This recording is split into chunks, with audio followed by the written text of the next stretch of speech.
सभी दोस्तों को नमस्कार। आपका फिर से स्वागत है मेरे चैनल पर।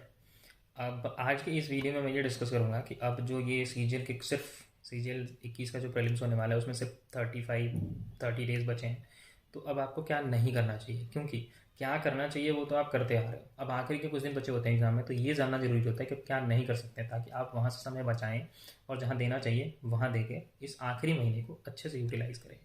और अगर आप पहले कोई एग्ज़ाम दे चुके हैं, किसी का प्रीलिम्स किसी का मेंस दे चुके हैं, और आपके मॉक के स्कोर जो होता है, मॉक का जो स्कोर होता है और ओवरऑल एग्ज़ाम का जो स्कोर होता है, दोनों में अगर आपको फ़र्क देखने को मिल रहा है, अगर आप रिग्रेट करते हो कि यार मॉक्स में तो मेरे अच्छे नंबर आते थे, एग्ज़ाम में क्यों नहीं आ पा रहे हैं, तो ये जो आप जो चीज़ें मिस कर रहे हैं ना, वो आपको यहाँ पे जानने को मिलेंगी कि वो फ़र्क क्यों आ रहा था। वो फ़र्क क्यों आ रहा था, वो इसलिए आ रहा था क्योंकि आप एक कंसिस्टेंट स्ट्रैटेजी फॉलो करते हैं। आप एक एग्ज़ाम की एक स्ट्रैटेजी बना लेते हैं या कहीं से ले लेते हैं, यूट्यूब वगैरह पे जो भी लोग बताते हैं उनसे, आपका कोई मेंटर हो सकता है। तो एक एग्ज़ाम की जो ओवरऑल स्ट्रैटेजी होती है और जो कुछ आखिरी महीने कुछ आखिरी दिनों की स्ट्रैटेजी होती है, दोनों में काफ़ी फ़र्क होता है, जो कि बहुत से लोग नहीं समझ पाते हैं। ठीक है। तो मे भी आज मैं शायद कुछ आपकी हेल्प कर पाऊँ, कोशिश करूँगा, कोशिश तो मैं पक्का करूँगा। ठीक है। तो जो ये क्योंकि ये जो आखिरी महीने होते हैं ना, यही आपका एंड रिजल्ट डिसाइड करते हैं, ये डिसाइडिंग फैक्टर होता है आपके प्रीलिम्स या मेंस के स्कोर का।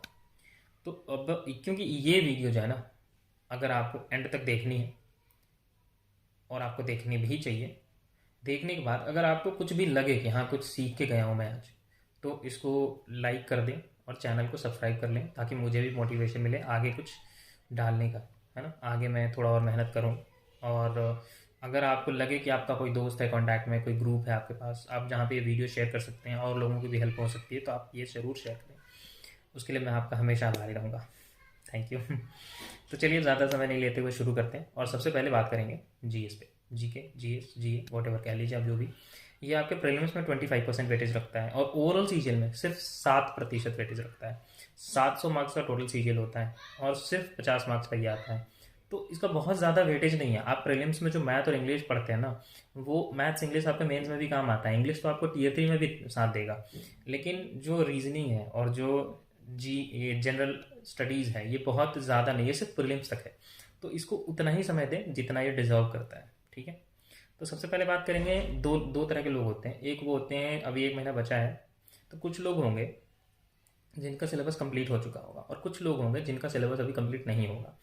तो सबसे पहले पहले बात करते हैं जिनका सिलेबस कंप्लीट हो गया है। अगर आपका सिलेबस कंप्लीट है, आप पूरी जनरल स्टडीज़ पढ़ चुके हैं, आप करंट अफेयर पढ़ चुके हैं, पूरी तैयारी है आपकी फुल, तो आपको कुछ नहीं करना है, बस आपको उनको रिवाइज़ करना है। ज़्यादातर लोग गलती क्या करते हैं कि जब उनका सिलेबस खत्म हो जाता है ना, तो वो नई मटेरियल की तलाश में होते हैं, वो नए बुक्स की तलाश में होते हैं, नई पीडीएफ कहीं से निकाल के ले आएंगे, नया मेंटर कोई पकड़ लेंगे। ऐसा नहीं करना है, क्योंकि एग्ज़ाम में वो चीज़ें मिस होती हैं जो आप ऑलरेडी पढ़ चुके हो। आपको वहाँ लगेगा अरे ये तो मैंने पढ़ा था, याद नहीं आएगा। आप एग्ज़ाम दे के आओगे, सिले मिस्टेक करके आओगे, अरे ये थोड़ा सा गलती हो गया।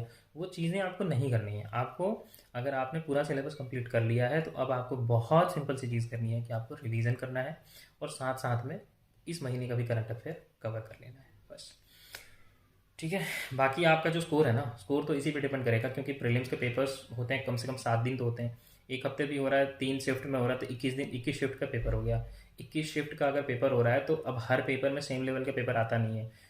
कहीं ना कहीं डिफिकल्टी लो होता है, कहीं हाई होता है, कहीं एवरेज होता है। तो वो आपके डिफिकल्टी का जो पेपर का जो डिफिकल्टी होगा ना, उस पर डिपेंड करेगा कि जो आप अटेम्प्ट कर पाए हो। किसी के 15 अटेम्प्ट भी बहुत अच्छे हो सकते हैं, किसी के 25 अटेम्प्ट भी बहुत ख़राब हो सकते हैं। वो लेवल ऑफ डिफिकल्टी पे डिपेंड करेगा, तो उसकी चिंता आप ना करें, आप बस अपना तैयारी करें और अपना बेस्ट देके आएँ। ठीक है। बाकी तो अब जीके में ऐसा ही सीन है शुरू से कि अगर आप जो पढ़ के गए हैं वही आ गया तो आप हीरो बन गए, अगर आप जो पढ़ के गए उससे बाहर आ गया तो आप ज़ीरो बन गए। तो उसका तो कुछ उपाय है नहीं, आप बस अपना बेस्ट दे सकते हैं, है ना। ठीक है। अब बात करते हैं दूसरी तरफ, जिनका सिलेबस अभी कंप्लीट नहीं है। अगर आपका सिलेबस कंप्लीट नहीं है, तो सबसे पहले, अब क्योंकि 35 डेज बचे हैं, तो आप ये कर सकते हैं कि 20 दिन ले, 20 दिन में एक बढ़िया से शेड्यूल बनाएं, कम से कम 2 से ढाई घंटे इसको करें, और पूरा सिलेबस पहले ख़त्म करें। पूरा सिलेबस नहीं तो कुछ जो सिलेक्टेड टॉपिक्स होते हैं ना, अब 20 दिन में पूरा सिलेबस तो नहीं कर सकते, है ना। तो जो कुछ सिलेक्टेड टॉपिक्स होते हैं, जैसे मान लीजिए स्टैटिक जीके में नहीं भी दिखेगा ना, तो 25 से 30 टॉपिक्स हैं, उसमें से कुछ 12-15 टॉपिक्स ऐसे होते हैं, जैसे स्पोर्ट्स वाले हो गए, अपॉइंटमेंट्स वाले हो गए, जो आपके और भी चीज़ें होती हैं इसमें, जैसे फर्स्ट लास्ट एंड ऑल। ठीक है, न्यू अपॉइंटमेंट्स भी हो सकते हैं, ओल्ड अपॉइंटमेंट्स भी हो सकते हैं। ठीक है, स्पोर्ट्स वाले में ये भी आता है कि मतलब किस जो रेसलिंग के अरीना को क्या कहते हैं, ये सारी चीज़ें आती हैं। तो कुछ जो 12-15 टॉपिक्स ऐसे जो स्पेशल वाले टॉपिक्स हैं उनको कवर करें। करंट अफेयर 6 से 8 महीने का कहीं से कोई कैप्सूल का जुगाड़ करें, उसको ख़त्म करें। ठीक है, और साथ में जैसे हिस्ट्री हो गया तो हिस्ट्री का कुछ जैसे प्री हिस्टोरिक हो गया, इंडस वैली सिविलाइजेशन हो गया, मुगल हो गया, मुगल डायनेस्टी हो गई, और जैसे दिल्ली सल्तनत हो गया, महाजनपद हो गया, जैनिज़्म, बुद्धिज़्म, ये सब हो गया। ज्योग्राफी भी एक तरह से स्टैटिक जीके का ही काम करता है। ज्योग्राफी में फैक्ट्स ज़्यादा हैं, तो उन फैक्ट्स को चुन चुन के निकालें, उसको रीड करें जहाँ से क्वेश्चन ज़्यादा आते हैं। पॉलिटी के आर्टिकल्स वगैरह ज़्यादा पूछे जाते हैं, तो कुछ जो इंपॉर्टेंट आर्टिकल्स हैं उनको चुन के निकालें, उनको कर लें। ठीक है, इसको करने का सबसे बेहतर तरीका ये हो सकता है कि आप पिनाकल की बुक खरीद लें। पिनाकल में क्या है कि लेटेस्ट ट्रेंड्स के जितने क्वेश्चन हो सकते हैं वो दिए हुए हैं। तो प्रीवियस ईयर आप कर लेंगे ना, पिछले CGL 18, CGL 19 और CGL 20 वाले का, तो उससे भी आपको 5-7 क्वेश्चन तो मिले जाएंगे रिपीट वाले। तो 20 दिनों में आप इतना करने की कोशिश करें। सिर्फ सिलेक्टेड टॉपिक्स पढ़ें, 6 से 8 महीने का करंट अफेयर पढ़ लें और प्रीवियस ईयर क्वेश्चन कर लें। 20 दिन में डेली 3 घंटे आप दे सकते हैं। बाकी के 15 दिन उन्हीं जो 20 दिन में आपने पढ़ा या जो आपने पहले से पढ़ रखा था ओवरऑल का रिवीजन करें। रिवीजन के लिए आपको 2 हफ्ता तो कम से कम एक फोर्टनाइट निकालना पड़ेगा। ठीक है, अब क्या है, देखिए, एनसीईआरटी तो अगर आपको कोई बोलता है तो एनसीईआरटी करना ही नहीं है।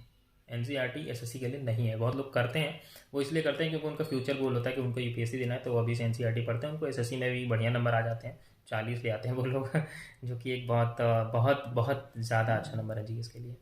तो आप उनके चक्कर में ना पड़ें, जिनको करना है वो करें, जिन्होंने कर रखी है उनके लिए तो बहुत अच्छी बात है, बट जिन्होंने नहीं किया अभी तक, तो ये 20 दिन में एनसीईआरटी करने की चीज़ नहीं है, आप ना ही करें उसको तो बेहतर है।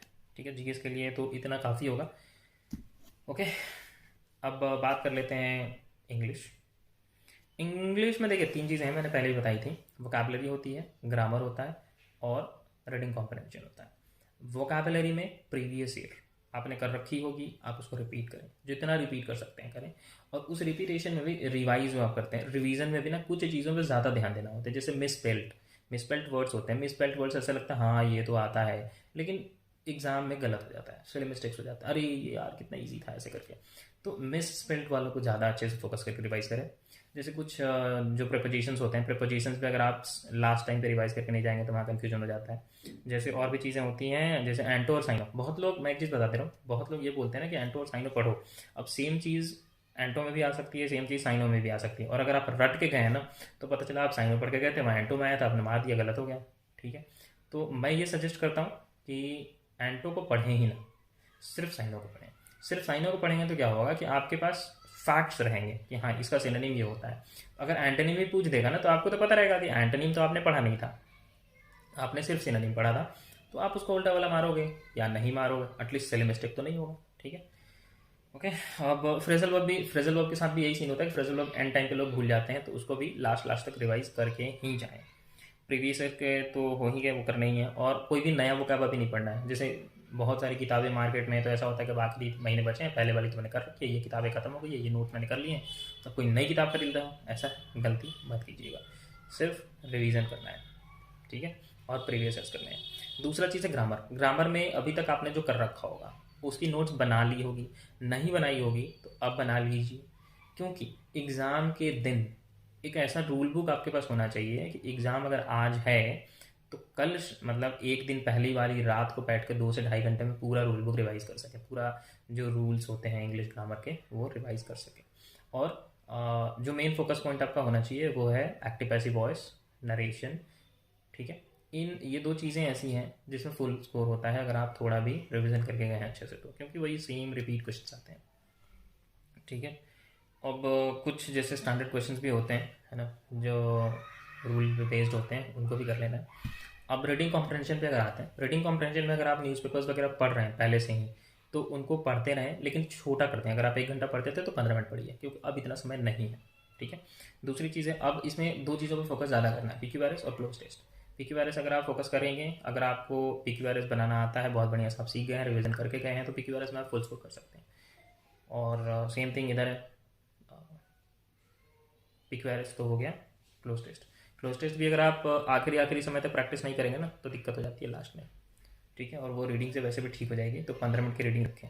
ठीक है, इंग्लिश के लिए इतना काफ़ी है।